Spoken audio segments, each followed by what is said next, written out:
Loving yourself is the most powerful thing we can do.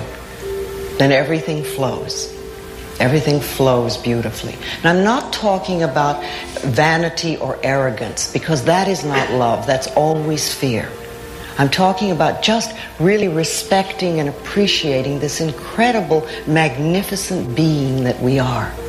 You were born in pure love, all of you. And then what happens is we start to grow up and we start to listen to people that were frightened or critical or resentful. And many of us grew up with people like that. You know, if you grew up in a family where there's criticism was the norm, then you're going to grow up to be a critical person. You're going to look at everything in life as with criticism. And you probably criticize yourself and other people. And you won't enjoy life nearly as much as you could. But these are old family patterns. And it's very easy to blame our parents, and it's very easy to blame our childhood or our environment. But the problem with that is that it keeps us stuck. We don't get to be free. We get to stay in our victim thing. And that's no good for anybody. Then we just get to keep having our problems. But remember, you're in charge now. Doesn't matter what your parents said. Doesn't matter what you learned. What really matters is what you are choosing to think and say now. Because you're the only person that thinks in your mind. Remember, we get to choose the way we think. And we can choose to change the way we think. It's always our choice.